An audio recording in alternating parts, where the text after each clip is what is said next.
at your window, baby, there's a scene you'd like to catch. The band is playing Dixie, man got his head outstretched. Could be the Fuhrer, Could be the local breeze. you know, sometimes Satan comes as a man of peace. We believe, as Christians, that God speaks to us in many ways. The main way is that He speaks through His Word, the Bible. If He can't get your attention through the Word of God, He will send someone that loves you, someone that is over you spiritually, and they'll try to talk to you. If you can't, bear to listen to them and you don't pay attention, then God will use animals. It's something that happens again and again in the Bible. It also happens in mining, for instance. Canaries are used to tell whether the air quality in the mine is healthy or lethal to humans, because canaries will be the first that will croak if the air quality is bad. So God has used animals many times to help humans. Also, if you remember, I taught this long time ago, it seems, 107 whales beached themselves 48 hours before the 2011 New Zealand earthquake at Christchurch. So that was a clear signal. The Japanese have lots of legends and stories about how when certain sea creatures beach themselves, that it's a sign of an earthquake. It happened again previously. 170 whales beached themselves 3 weeks before the 2004 earthquake and tsunami that was very devastating, went from Aceh all through the Indian Ocean, killed lots of people, hundreds of thousands. But you can't say, well, we had no idea it was coming, because the signs were there. But Jesus says, he who has ears to hear, let him hear. I mean, some people don't want to hear. And I would say, he who has eyes to see, let him see. And some people don't want to see. In the Bible, when Peter refused to listen to Jesus, God used a crow to convict Peter. When Balaam refused to listen to the voice of God, God used a donkey to literally save his life. A donkey spoke. So I believe that during the second presidential debate, a biblical omen was given. We could say that the no-fly zone was violated, and it was violated right on Hillary Clinton's face. If you don't know what happened, a fly landed on her face during the presidential debate. Now, a fly's good? Nice? Yeah? Is that good? No, that's bad. That's annoying, and in fact, the Bible agrees with us.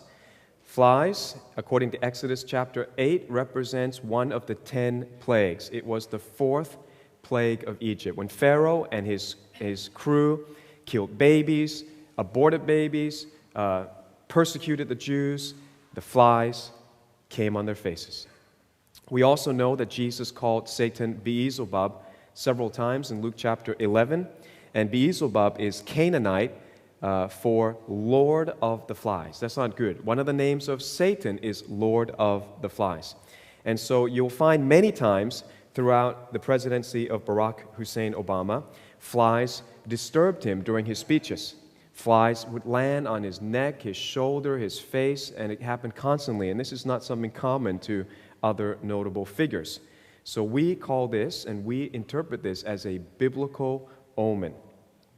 Lies attract flies. Spiritually speaking, lies attract flies. Not good if you're trying to speak something and lies and flies land on your lies. And this happened in the second presidential debate, as you can see right there, while Hillary was speaking. Fly landed on her face, and we believe flies are attracted to dead, rotten things. Right, and that happened on Sunday, the 9th of October, 2016. We take these things seriously. Some people now would say, dismiss it, call it superstition, but it happened. It's a warning in coal mines. It's a warning of tsunamis and earthquakes, and I think this is a warning of a spiritual tsunami over America. If this lady wins, really all hell is going to break loose in America for real, and probably for the world. Don't just take the fly's word for it. Rabbi Glaserson, who's one of the foremost authorities on Bible codes, recently found and published at realbiblecodes.com this table of Bible codes. So we believe the Bible, and the Bible is so accurate, so amazing, that there are even messages in the subtext of the Bible. We believe that the Bible is true, but not only is it true in its text, it's true in its subtext. That there are messages at equal letter skips. Okay, at equal letter skips, you can find many, many messages that speak about the future. So that would not exist unless God wrote the Bible. Right? You can't write an essay and hide, in code messages about the future. You wouldn't have the mind to do it in code, and you wouldn't have the ability or the foresight to know what the future holds. But here's something very interesting. Think about this. This text was written 4,000 years ago, and in this text, you find these words. Hillary, Obama, what is their heart? United States, the abomination unto the Lord, the left, the year 776, which is the Hebrew way of saying 2016. They're already crossed over to the new year. They're in 777 already. And you can see that Hillary and Obama intersect. They're intertwined in this code. And the code says they are defiled, not he is defiled or she is defiled. But God intertwines these two as if they were one. And many people would call Hillary Clinton, if she were to become president, the third term of Obama. Very interesting that they're intertwined in the Bible code. They are defiled, and it says at the bottom, cursed will be the taker of bribery. And we know that the Clinton Foundation is just a slush fund for foreign influence and foreign donations. WikiLeaks has come out and exposed many emails that show what these guys are really like. And Bill Clinton received, for his birthday, $1 million gift. $1 million gift from the Muslims. Do you think they give you gifts like that and expect nothing in return? This is called pay for play, right?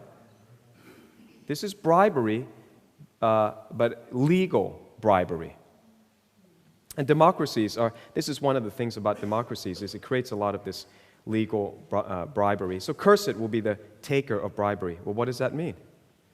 Is she going to be cursed in this election, or is she going to be cursed in a potential presidency? We're going to find out pretty soon. So our prayer, our hope is that this man would be sitting in that office. And if the left fails, if the righteous succeed, they better get used to the Donald. Because he is a total outsider. He's not an insider. He hasn't started any wars, hasn't murdered anyone, hasn't left anyone dead in Benghazi, in Libya. So for all the things that people speak against him, he hasn't done any of those actual things. He's spoken some words that are very offensive to people. Yeah, they're words. But Hillary has actually started wars and taken millions of dollars. Donald Trump actually works, earns a living, and creates thousands, not thousands, tens of thousands of jobs. If you want somebody who can create jobs, you should vote for someone who's actually done it. Hillary didn't create any jobs, didn't manufacture anything, didn't provide any goods, didn't sell iPhones or anything like that, and she has made hundreds of millions of dollars in political office. That's called corruption. How do you make hundreds of millions of dollars? You are working very hard. You manufacture things, you sell products and services, and you don't make hundreds of millions. How does a person make hundreds of millions being a politician? So the choice is very clear, I think, but it's not our choice. Our job is to pray for our American friends, for America, and often what happens there influences the rest of us, so we care about it. Look out your window, baby, there's a scene you'd like to catch. The band's playing Dixie, man got his head outstretched. Could be the Fuhrer, Could be the local